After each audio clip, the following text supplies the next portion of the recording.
উনি আরো অনেক কথা বলে আমাকে শান্ত করার চেষ্টা করছেন। এতক্ষণ আমি একটা ঘোরের মাঝে ছিলাম। ঘোর কেটে যেতেই নিজেকে ওনার এত কাছে দেখে লজ্জায় মাথা কাটা যাচ্ছে। আমি এতক্ষণ ধরে ওনার বুকের মাথা দিয়ে বসেছিলাম। ছি ছি, আমি নিচে থেকে ওনার কাছে গিয়েছিলাম। নিজেকে কেমন বেহায়া মনে হচ্ছে। আমি ছিটকে ওনার থেকে দূরে সরে গেলাম।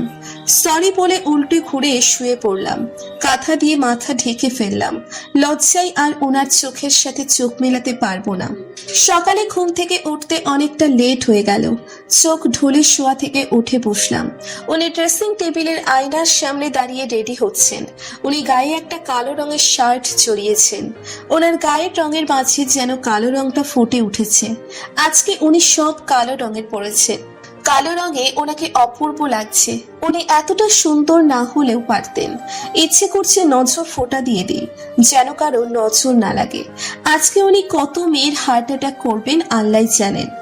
ওনার দিকে এভাবে তাকিয়ে থাকতে দেখে উনি আমার দিকে তাকিয়ে ভ্রু নাচিয়ে বলেন, কি? আমি চোখ সরিয়ে নিলাম। আজকে তোমাকে আর কোচিং এ যেতে হবে না, বাসায় থেকে রেস্ট নাও। আজকে কোচিং এর সব নোট আমি নিয়ে আসবো। আমার জন্য আপনার আর সময় নষ্ট করতে হবে না। এত কেয়ার করার দরকার নেই, পরে ব্যাড হ্যাবিট হয়ে যাবে। আপনার উপর নির্ভরশীল হয়ে যাবে। আমি কারো উপর নির্ভরশীল হয়ে বাঁচতে চাই না। এমনিতেই কিছুদিন পরে চলে যাব। এখন আর কোনো খারাপ অভ্যেস করতে চাই না। আমি নিজের যত্ন নিজেই নিতে পারবো। আপনাকে টেনশন করতে হবে না। উনি আমার হাত চেপে ধরে বলেন, তুমি কিছুদিন পরে চলে যাবে মানে কি? আপনি হয়তো ভুলে গেছেন আমার এখানে কিছুদিন থাকারই কথা। ওনার কাছ থেকে নিজের হাতটা ছাড়িয়ে ওয়াশরুমে চলে গেলাম। সবার সাথে দেখা হয়ে এখানে অনেক ভালো লাগছে। আমার ফ্রেন্ডরা সবাই ভর্তি হয়েছে। এখন আর একলা একলা লাগে না। কোচিং থেকে বের হতে বিহানকে দেখতে পাই। বিহানকে দেখেও না দেখার ভান করে চলে যেতে নিলেই বিহান আমাকে ডেকে ওঠে। রিয়া, একটু দাঁড়াও, তোমার সাথে আমার কথা আছে। আমি দাঁড়াতেই কেউ একজন টেনে আমাকে গাড়িতে তুলে নিল। আমি চমকে তাকাই। আমার অবস্থান এখন রৌদ্রের কোলে। আমি ছট করে ওনার কোল থেকে নেমে পাশের সিটে বসে পড়লাম। তারপর রাগী গলায় বললাম, কি সমস্যা আপনার? এভাবে কেউ টেনে গাড়িতে তোলে? প্রাক্তনের সাথে কথা বলতে পারোনি দেখে খারাপ লাগছে? লাগলে আপনার কি? উনি হুট করে গাড়ি দাঁড় করিয়ে আমাকে সিটের সাথে চেপে ধরে চোখ রাঙিয়ে বললেন, আমাকে রাগিও না। তুমি আমাকে যতটা ভালো মানুষ মনে করো, আমি ততটা ভালো মানুষ নই। আমি নিজের জিনিস নিয়ে কতটা পজিটিভ তার সম্পর্কে তোমার কোনো ধারণাও নেই। আমি ওনার রাগকে পাত্তা না দিয়ে বললাম, আপনি কি জেলাস? উনি ফট করেই আমাকে ছেড়ে দিলেন। ওনাকে দেখেই বোঝা যাচ্ছে উনি আমার করা প্রশ্নে বেশ অপ্রস্তুত হয়ে পড়েছেন। উনি ঠিকঠাক হয়ে নিচের সিটে বসে পড়লেন। গাড়ি স্টার্ট দিতে দিতে বললেন, আমি কেন জেলাস হতে যাব? তোমাকে জেলাস হওয়ার মতো সম্পর্ক আমাদের মাঝে নেই। You are my responsibility.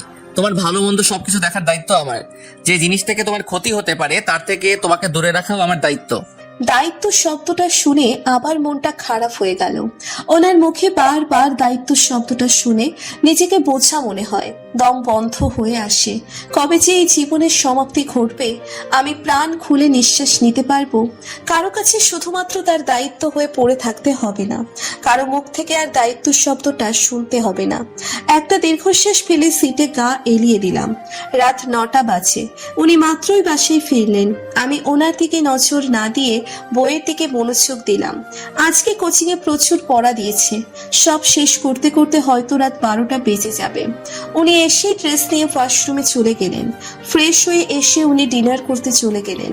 আমি সন্ধ্যার দিকে খেয়েছি। এখন আর খাবো না। এতক্ষণ ধরে পড়ছি, কিন্তু একটা পড়া কিছুতেই মাথায় ঢুকছে না।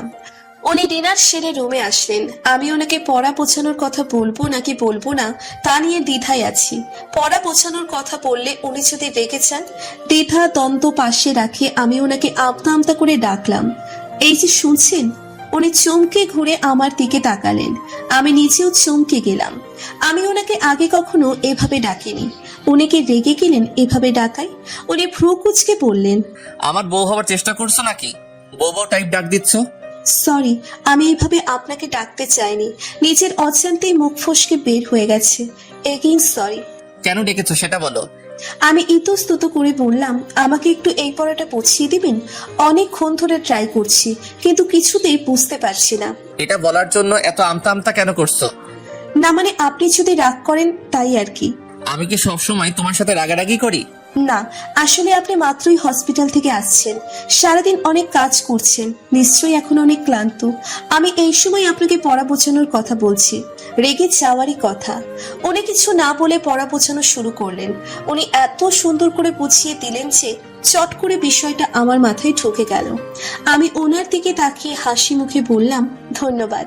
উনি প্রত্যুত্তরে কিছুই না বলে একটা বই নিয়ে এসে আবারও আমার পাশের চেয়ারটায় বসে পড়লেন। আমিও নিচের পড়ায় মনোযোগ দিলাম। কিছুক্ষণ পরে উনি আমাকে ডেকে উঠলেন। রিয়া, হঠাৎ করে ডেকে ওঠায় আমি ভয় পেয়ে গেলাম।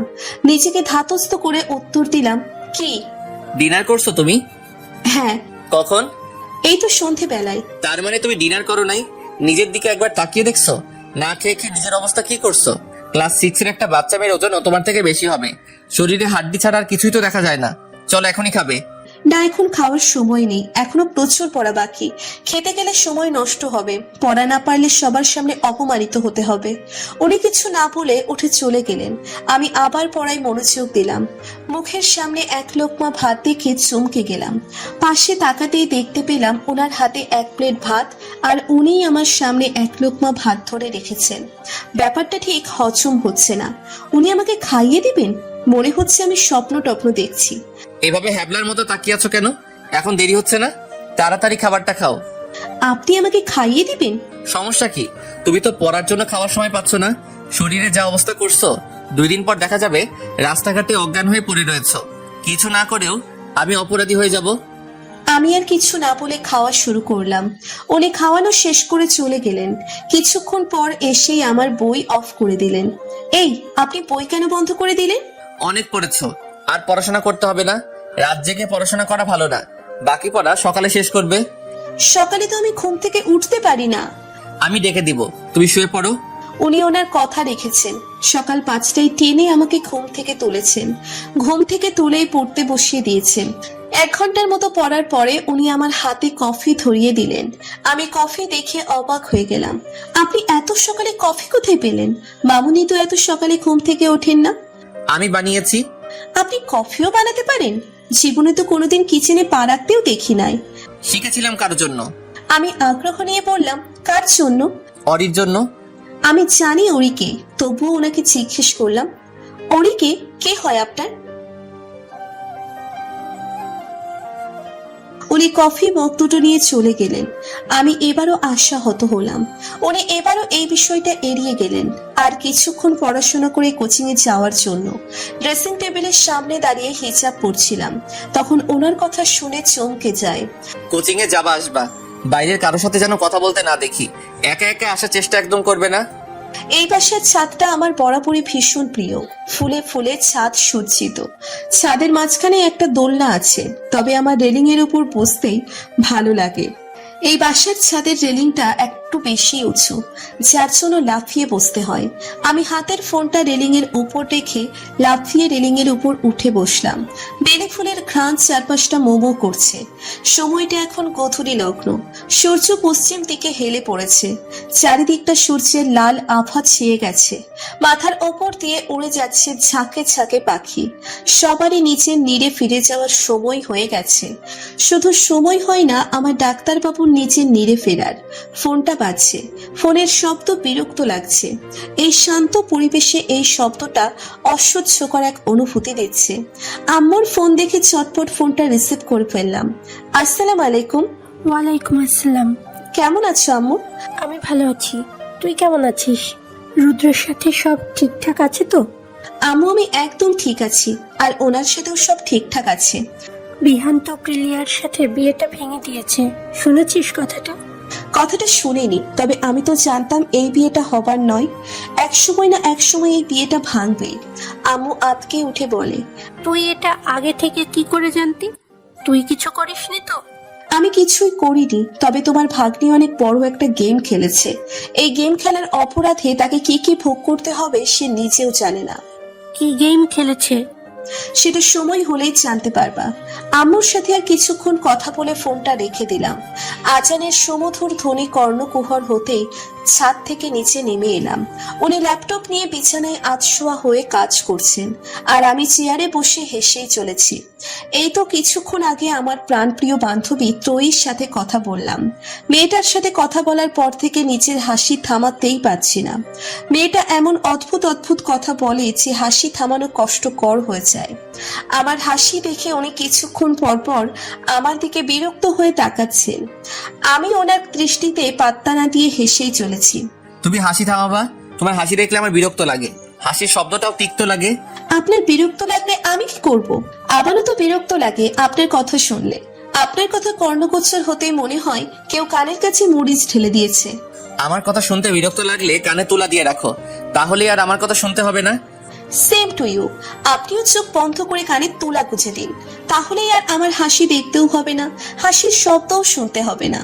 আপনার কণ্ঠ একটুও ভালো লাগে না, কিন্তু জানেন আমাদের কোচিং এ একটা স্যার আছে। স্যারের কণ্ঠস্বর এত মিষ্টি যে উনি কিচ্ছু বললেন না, তবে আমার দিকে অগ্নি দৃষ্টি নিক্ষেপ করলেন। আমার আর কিছু বলার সাহস হলো না। আমি আমার পড়ায় মনোযোগ দিলাম।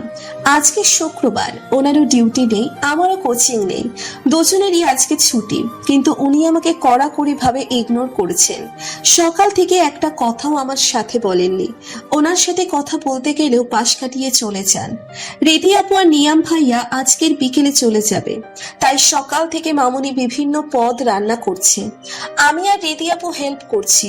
রান্না শেষ হতেই মামুনিকে রেস্ট নিতে বলে আমি আর রিদি আপু সবকিছু এনে ডাইনিং টেবিলে রাখলাম। নিধিকে বলা হলো সবাইকে ডেকে নিয়ে আসার জন্য। নিধি দৌড়ে চলে গেল। একে একে সবাই চলে এলেন, শুধু উনি ছাড়া। একটু পর নিধি টানতে টানতে ওনাকে নিয়ে আসছেন। দেখেই বোঝা যাচ্ছে যে উনি আসতে চাইছিলেন না।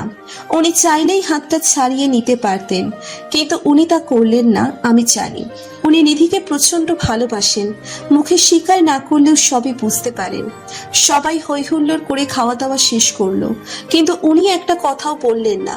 উনি চুপচাপ খেয়ে রুমে চলে গেলেন। আমিও তাড়াতাড়ি খাওয়া শেষ করে রুমের দিকে দৌড় দিলাম। আমাকে এভাবে যেতে দেখে সবাই হেসে দিল। আমি রুমে ঢুকবো এই সময় উনি রুম থেকে বের হয়ে যাচ্ছেন। আমি পেছন থেকে ওনার শার্ট খামচে ধরলাম। উনি ভ্রু কুঁচকে পেছন ঘুরে ডাকলেন, কি সমস্যা আপনার? কথা বলছেন না কেন? উনি এবারও নিশ্চুপ। এবার কিন্তু আমার রাগ হচ্ছে। কথা বলছেন না কেন আপনি? ইগনোর কেন করছেন আমাকে? উনি এবার রেগে বললেন, তোমার সমস্যাটা কি? আমাকে না খোঁচালে তোমার ভালো লাগে না? আমি কথা বললেও দোষ, না বললেও দোষ। তুমি তো গতকাল রাতে বললে আমার কথা শুনলে তোমার বিরক্ত লাগে। আমি তো তোমাকে ইগনোর করছি না, তোমাকে যাতে আমার কথা না শুনতে হয় তার চেষ্টা করছি। আমি তো জাস্ট মজা করে বলছিলাম, আর আপনি সিরিয়াসলি নিয়ে নিয়েছেন। আপনি তো আমাকেও বলেছেন, তাই বলে কি আমি হাসি বন্ধ করে দিয়েছি? আপনি বুঝতে পারছেন না আপনার কণ্ঠস্বর না শুনলে আমার কষ্ট লাগে, বক্ষ পিঞ্চলে চিনচিন ব্যথা হয় আপনার কথা না শুনলে। ড্রামাবাজ একটা। উনি বিড়বিড় করে কথাটা বলে রুম থেকে চলে গেলেন। ড্রয়িং রুমের সোফায় বসে আড্ডা দিচ্ছি সবাই, আর উনি বারবার দরজার দিকে তাকাচ্ছেন। মনে হচ্ছে উনি কারোর জন্য অপেক্ষা করছেন। কলিং বেলের শব্দে উনি লাফিয়ে দরজা খুলতে চলে গেলেন। দরজা খুলেই কাউকে চাপটে জড়িয়ে ধরলেন। আমরা সবাই অধীর আগ্রহে অপেক্ষা করছি কে এসেছে সেটা দেখার জন্য। কণ্ঠস্বর শুনে বুঝতে অসুবিধে হলো না কে এসেছে। ডাক্তারবাবু প্রাণপ্রিয় বন্ধু ইলান ভাইয়া এসেছেন। লোকটার সাথে এর আগে আমার মাত্র 2 বার কথা হয়েছে, কিন্তু কণ্ঠস্বর চিনতে আমার একটুও অসুবিধে হলো না। উনি এতটাই মজার মানুষ যে ওনাকে ভোলা প্রায় অসম্ভব।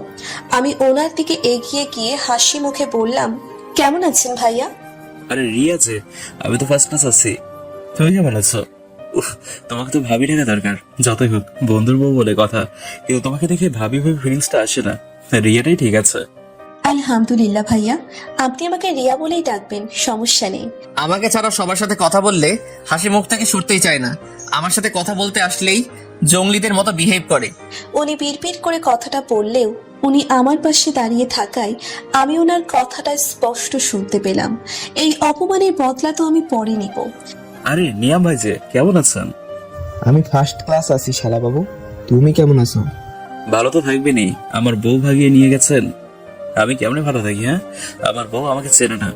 রিদি আপু মুচকি হাসি দিয়ে বলে, কেমন আছো ইলান? ইলান ভাইয়া বুকে হাত দিয়ে সোফায় বসে পড়েন। তোমার মুখে নিজের নামটা শুনলে বুকে চিনচিনে ব্যথা করে, সেটা কি তুমি বোঝো না? ইলান ভাইয়ার কথা বলার ভঙ্গিমা দেখে আমি ফিক করে হেসে দিলাম। রিয়া, তুমি আমার কষ্ট দেখে এভাবে হাসতে পারো না। তুমি না আমার বোন, তোমার উচিত আমার এই কষ্টে কেঁদে কেঁদে বন্যা ভাই নিয়ে দেওয়া। আর এই বন্যার পানিতে যেন তুই ভেসে যাস। ইলান ভাইয়া রুদ্রকে থামিয়ে দিয়ে বলে, চুপ থাক তুই, কষ্টে আমার বুকটা ফেটে যাচ্ছে। এই বেয়াদব মহিলা আমাকে ধোকা দিয়ে বিসিএস ক্যাডার বিয়ে করে ফেলল। আমি এই কষ্ট কই রাখি? তোর উচিত এই কষ্টে কচু গাছে ফাঁস নেওয়া। ইলান ভাইয়া আর রুদ্রের কথা শুনে আমরা সবাই হেসে দিলাম। আমি বেশ আগ্রহ নিয়ে ইলান ভাইয়াকে প্রশ্ন করলাম, আচ্ছা ভাইয়া, আপনার আর রুনা আপুর তো লাভ ম্যারেজ তাই না?